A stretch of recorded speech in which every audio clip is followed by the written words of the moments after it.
Hello, survivors. This is Sim, and I'm a virtual consultant with S2V Consulting.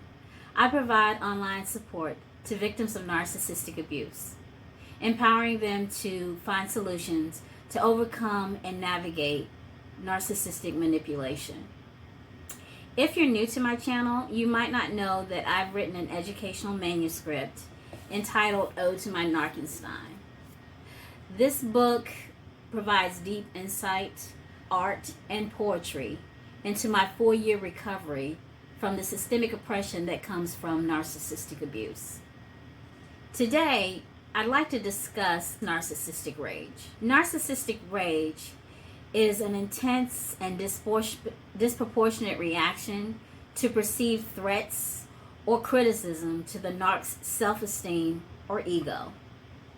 It typically manifests in people with narcissistic traits or narcissistic personality disorder. When a narc's sense of superiority or entitlement is challenged, they may respond with explosive anger, verbal aggression, manipulation, and sometimes they even resort to physical violence. This rage serves a narc's fragile ego, and it helps to maintain their grandiose self-perception.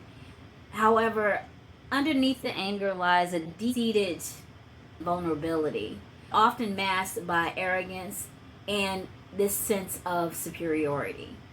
Some reasons why narcissists exhibit intense rage is due to their exaggerated sense of self-importance, but it's built on a fragile foundation, and it's a perceived threat to the narcissist, to their competence, and it can often trigger feelings of insecurity, which leads to raging as a defense mechanism. Narcs have unrealistic expectations of themselves.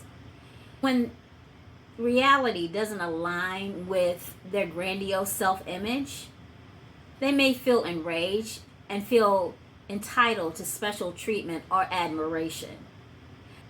Lack of empathy causes narcs to struggle with the perspective of other people. This makes them view any disagreement or criticism as a personal attack. They are just not able to accept other people's point of view when they differ from their own. Narcs often have a strong need for control and dominance in their relationships and in their environments. When they feel people slipping out of their control, they may respond with rage in order to regain that sense of dominance or assert their superiority. And they also have what's called emotional dysregulation. Their rage serves as a way to release pent-up frustrations, and it helps them to maintain that sense of control over their surroundings. Dealing with narcissistic rage can be challenging, but there are strategies that victims can employ to protect themselves and manage their situation. You want to set boundaries so that you can enforce and maintain those boundaries with a narcissist to protect yourself from their harmful behavior. Try to be calm and composed during episodes of narcissistic rage. Avoid reacting negatively or escalating the situation, as this may fuel the narcissist's anger further. You need to detach emotionally. Narcissistic rage stems from a complex interplay of insecurity, entitlement, fear, and a distorted sense of self for the narcissist. It serves as a coping mechanism for the narc, and narcissistic rage helps to protect their fragile ego and maintain their illusion of superiority. Dealing with narcissistic rage can be emotionally taxing. So seeking support from trusted individuals and professionals can help you to navigate the challenging situation. Overall, the complex dynamics of narcissistic manipulation can make it difficult for victims to recognize and accept that they're being abused. It often requires support, validation from others, and intervention Try to detach from the narcissist's behavior and understand that their rage is not a reflection of your self-worth or value as a person. Focus on your own well-being and self-care. Make sure you seek support and reach out to trusted friends, family members, a therapist for support, and to give you that validation, because a lot of people try to keep what's going on under the rug. Talking to others who understand your situation can provide perspective and help you cope with the effects of narcissistic abuse. Another important tactic for targets would be to document incidents. Because narcs like to rewrite history, keeping a record of instances of narcissistic rage, including the dates, times, specific behaviors that the narcissist is exhibiting. I even know people that will actually record or tape conversations so that when a narc denies saying the things that he said, they'll have clear evidence. But mostly for the target, because a narc will even deny the situation, even in the face of clear evidence. Therefore, documentation can be useful in case you need to seek legal or professional advice in the future.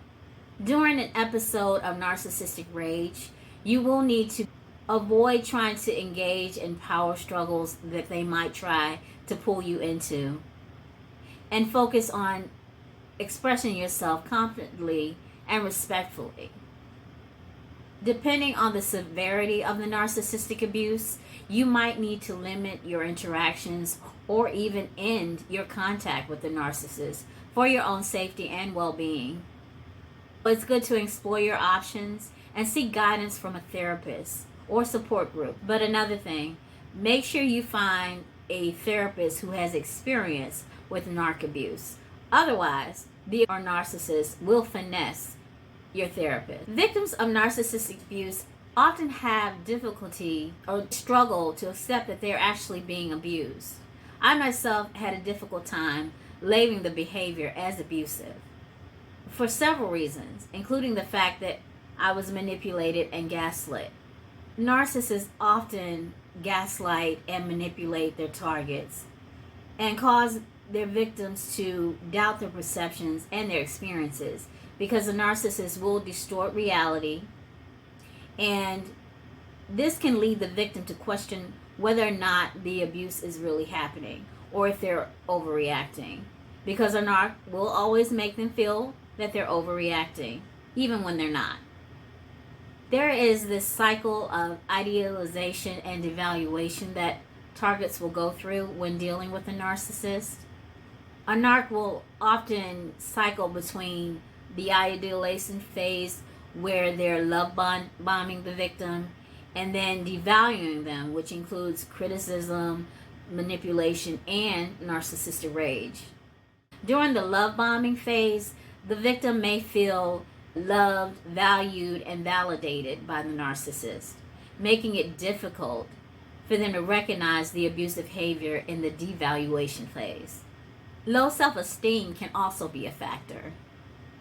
Victims of narcissistic abuse often have low self-esteem, and they may internalize the narcissist's negative beliefs about them. They may also believe that they deserve the mistreatment and are incapable of finding better relationships. Narcissists will also use dependency tactics such as financial control, isolation, and of course emotional manipulation, which creates a dependency in their victims. And this dependency can make it harder for the victim to leave the relationship or acknowledge that the abuse is happening, for fear of losing the narcissist's approval or support. And many times victims fear the consequences of confronting the narcissist or leaving the relationship, because a narcissist may retaliate or do things like alienate them from their children. Parental alienation is a huge factor in narcissistic abuse, unfortunately. The abuse can become more intense, or in some cases, victims have lost custody of their children, and that fear can lead them to deny or minimize the abuse, as a way to preserve themselves. It's good to have hope for a lot of different things, but not in the situation of narcissistic abuse. Victims will hold on to hope that the narcissist will change or that the relationship will improve. And they may cling to memories of happier times or believe promises of future change, which I call future faking, even in the face of ongoing abuse.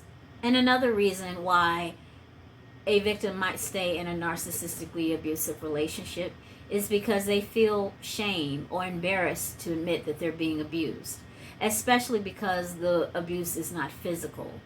That was also my problem, because I thought, oh, if he's not hitting me, then I'm not being abused. But it is abuse. It's a more subtle and psychological abuse in nature. But a victim oftentimes will fear judgment or disbelief from others, which further complicates their ability to acknowledge the abuse. Narcissistic rage stems from a complex interplay of insecurity, entitlement, fear, and a distorted sense of self for the narcissist. It serves as a coping mechanism for the narc, and narcissistic rage helps to protect their fragile ego and maintain their illusion of superiority. Dealing with narcissistic rage can be emotionally taxing. It's important for the victim to prioritize their own mental and emotional health. So seeking support from trusted individuals and professionals can help you navigate the challenging situation.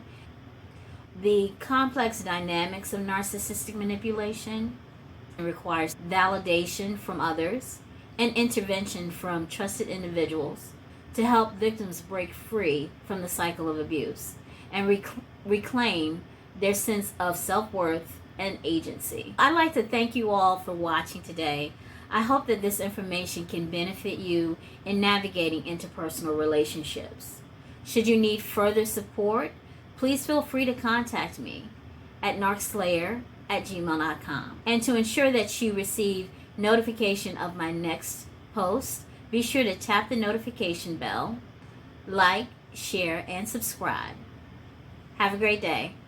Bye-bye.